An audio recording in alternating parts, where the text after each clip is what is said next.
Open చేస్తారా?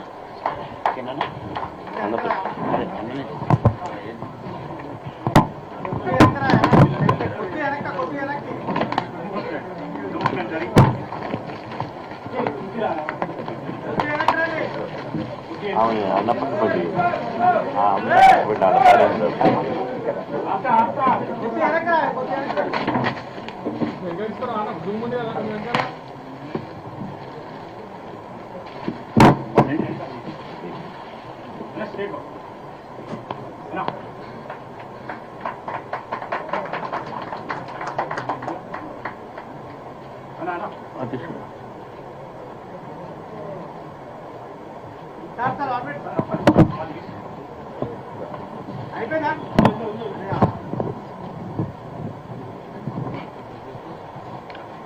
మన బడుగుల బిడ్డ కాబట్టి నా తరపు నుంచి కూడా 1 లక్ష రూపాయలు. మరి ఇదే కాకుండా మీకు ఏ సాయం కావాలన్నా నేను చేస్తామా తప్పకుండా. ఎందుకంటే మన బడుగుల బిడ్డ, మన వెనుకబడిన తరగతుల బిడ్డ. కానీ చరిత్రలో అన్న చెప్పినట్టు మనిషి పుట్టడం చనిపోవడం సర్వసాధారణం, కానీ చరిత్ర ఉన్నంత వరకు శంకర్ గౌడ్ గారి పేరు చిరస్థాయిగా మిగిలిపోతుందని చెప్పి తెలియదు.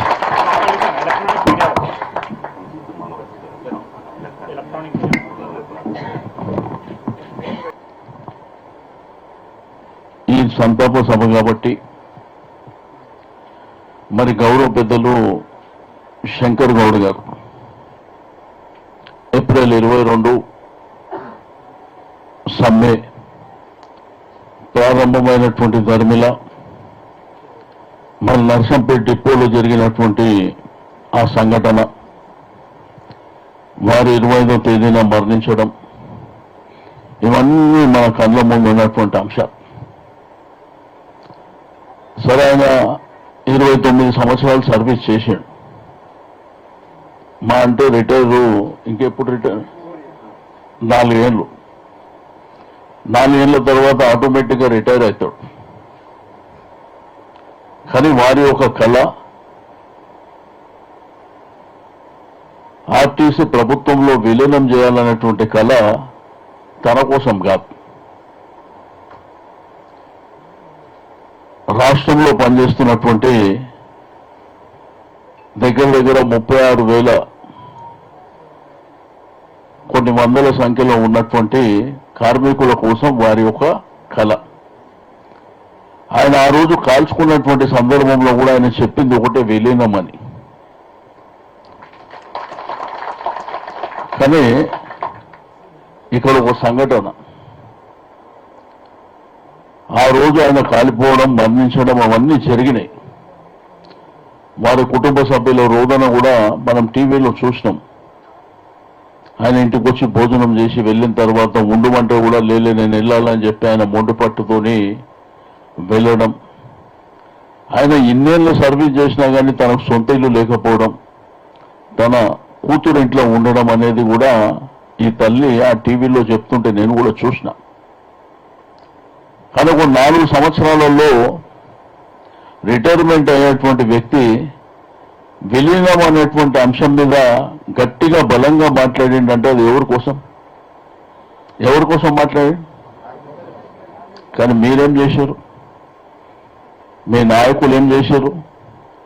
రాష్ట్రంలో ఉన్నటువంటి 36,000 మంది ఏం చేశారు? అంటే అక్కడ మనిషి ప్రాణం పోయి కనీసం 29 సంవత్సరాలు నర్సంపేట డిపోలో పనిచేసినటువంటి వ్యక్తి కుటుంబ సభ్యులు కానీ అక్కడ ఉన్నటువంటి కార్మికులు కానీ ఒక్కసారి నర్సంపేట బస్ డిపోకు తీసుకొని పోతామంటే పోనిచ్చిందా? పోనీ మీరంతా ఏం చేశారు? లేకపోతే ఇక్కడ ఉన్నటువంటి యూనియన్లు ఏం చేస్తాం? ప్రభుత్వం అడిగిబడిగా చర్చలను పిలుస్తే మన తోటి మనిషి చనిపోతే ఆ చనిపోయిన సావు ముఖ్యమా లేకపోతే ఈ చర్చలు ముఖ్యమా? అది ఆలోచించిందా? నేను ఆడికి ఫోన్ చేసి చెప్పిన, చర్చలకు పోకండి, శంకరన్న ఇంటికి పోండి అందరూ. 36,000 మందికి ఇట్లా అక్కడ పోయి కూర్చుంటుంటే వీడి అబ్బాయి వీడి గవర్నమెంట్ కాదు మన అయ్య దిగొచ్చాడు కూర్చుంటుండే. పని చేసిందా? శంకరన్న చనిపోయాడు కాబట్టి వీళ్ళు ఆవేశంలో ఉన్నారు కాబట్టి ఏదో జరుగుతుందని భయంతో హరీమరిగా చర్చలకు పిలిచారు. మనోళ్ళు పెద్ద నాయకుల్లాగా పోయి ఆడ ఉన్న డిమాండ్లు ఏంది, 32 డిమాండ్లు మనం పెట్టింది. ఆ డిమాండ్లల్లో వీళ్ళు ఒప్పుకున్నదేంది, విలీనం అనే ప్రాసెస్ని డార్క్లో పెట్టి చేస్తాం. విలీనం అనేటువంటి ప్రాసెస్ కేసీఆర్ గారి ప్రభుత్వంలో ఆయన ముఖ్యమంత్రిగా ఉన్నప్పుడే, నేను కూడా క్యాబినెట్ మంత్రిగా ఉన్నప్పుడే విలీనం ప్రక్రియ పూర్తి చేసినాం. ఆ తర్వాత గవర్నర్కి పంపించినాం.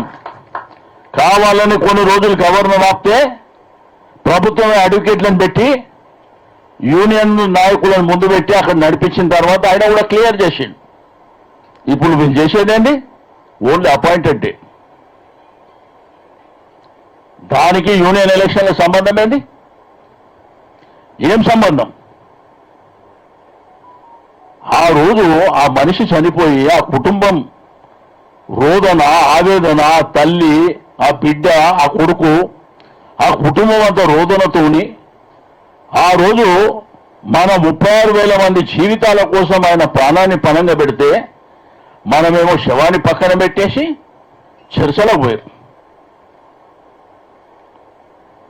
ఇది మన ఐక్యత. అదే 36,000 మంది కూడా నర్సంపేటలు ఉంటే నేను బస్సు డిపో దగ్గరికి తీసుకుపోను అని అంటే ఈ 36,000 మందిని తట్టుకొని ఈ ప్రభుత్వం నిలబడుతుండేనా? ఆ పని చేయలేకపోయారు.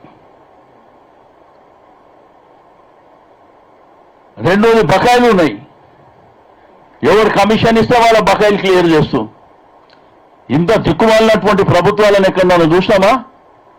మన కష్టం, మన జీవితం చెమటోడిసినటువంటి మన బకాయిలు వీళ్ళ కమిషన్లు ఇవ్వాలా? దీంతో పాటు ఆ పిల్లోనికి ఉద్యోగం అంటే డెత్ సర్టిఫికేట్ రాలేదంటే ఈ గవర్నమెంట్ ఏమన్నా సిగ్గున్నదా? డెత్ సర్టిఫికేట్ రాలేదంటే ఉద్యోగం చనిపోయింది ఎప్పుడు? ఏప్రిల్ 25 తారీఖున. మనం ఉన్నాం ఎక్కడ? జూలైలో. అంటే ఏమి డ్రామాలు చేస్తుంది ప్రభుత్వం. దానికి తెలంగాణ ఉద్యమ పోరాటం మీలో ఎక్కడ పోయింది? ఓ బీసీ సంఘాలని అంటలేను, మొత్తం వ్యవస్థను. రెండోది ఎలక్ట్రానిక్ వెహికల్స్ తెచ్చిపెట్టిండు. ఆరు మంచి రూట్లలో మంచి రేటు 18 రూపాయలు. ఎంత అది? మంచి రూట్లల్లో, హైవే రూట్లల్లో చంద్రనగర్, కొండాపూర్, మన మియాపూరు, బిహెచ్ఎల్, పట్టణ్ చెరువు రూట్లలోనేమో 18 రూపాయలు మంచి రోడ్ల మీద. నేను దీంట్లో కూడా ప్రమాదం ఉందని చెప్తే మీ వాళ్ళు వింటలేరు. ఆర్టీసీ అనేది మన భారతదేశంలో, ప్రపంచంలో ఆర్టీసీకి ఉన్నంత పేరు ఏ ట్రాన్స్పోర్ట్ లేదు. భద్రత అంటే బ్రహ్మాండమైనటువంటి భద్రత, సేఫ్టీ అంటే ఆర్టీసీలో పోవాలని.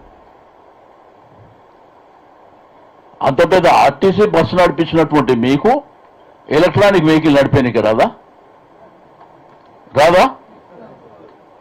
కండక్టర్లు ఉండే అర్హత మనకు లేదా? లేకపోతే ఏం చేయాలి? ప్రభుత్వం ట్రైనింగ్ ఇప్పించాలి. వాళ్ళు ఇట్లనే ఏం చేస్తారు? ప్రైవేటైజ్ చేసేస్తారు. అప్పుడు మీరు ఇళ్ళల్లో ఏడ్చుకుంటూ కూర్చోండి. అప్పుడు బాగా మీ యూనియన్లకు, మీకు అందరికీ బ్రహ్మాండంగా బుద్ధి వస్తుంది. వాళ్ళు ఎట్లా రోడ్డు మీద బస్సు తిప్పుతారని చెప్పి చూడకుండా ఇంకా బస్ డిపోలు కూడా దారాదత్తం చేస్తారు మీరు. ఇప్పటికే 3 డిపోలు అనుకుంటా, 3 డిపోలు ఇచ్చిండ్రు వాళ్ళకు. ఇదేమన్నా ప్రభుత్వం నిర్మాణం చేస్తుందా? అట్లా కాదు. ఎలక్ట్రానిక్ వెహికల్స్ మీకు నడిపే రాదా? కండక్టర్గా మీరు అర్హత లేదా? మరి ప్రైవేట్ తీసుకొచ్చి పెడుతుంటే మీరు ఏం చేస్తుంది? మీ యూనియన్ ఏం చేస్తుంది? మీ నాయకులు ఏం చేస్తుండ్రు? కాబట్టి ఇది కరెక్ట్ కానే కాదు. పాపం ఆ వ్యక్తి, మన కోసం చనిపోయినటువంటి వ్యక్తి శవాన్ని పక్కన పెట్టుకొని మీరు సెక్రటరియట్లో చర్చలకు పోయి ఏం సాధించరా? ఏం సాధించి చెప్పు. అసలు అపాయింటెడ్ డేకు యూనియన్ ఎలక్షన్లకు ఏమైనా సంబంధం ఉందా? ఏమన్నా సంబంధం ఉందా? గవర్నమెంట్ విలీనం ప్రక్రియ ఆల్రెడీ కేసీఆర్ గారి ప్రభుత్వం ఉన్నప్పుడే చేసింది. దాంట్లో కూడా క్యాబినెట్ మంత్రిగా నేను కూడా సంతకం పెట్టినా. ఇప్పుడు ఈ ప్రభుత్వం మనతో డ్రామాలు ఆడుతుంది. కాబట్టి మీ అందరికీ మీ ద్వారా మీ యూనియన్లు కావచ్చు, మీ కార్మిక సోదరులకు కావచ్చు, శంకర్ గౌడ్ గారు మరణించినప్పుడు మాత్రం మీరు చర్చలకు పోవడం అనేది చాలా తప్పు. అందరూ మన కోసం చనిపోయినటువంటి మన మనిషి, మన కుటుంబ సభ్యుడు. నర్సంపేట ఎంత దూరం ఉందండి? ఎంత దూరం ఉంది?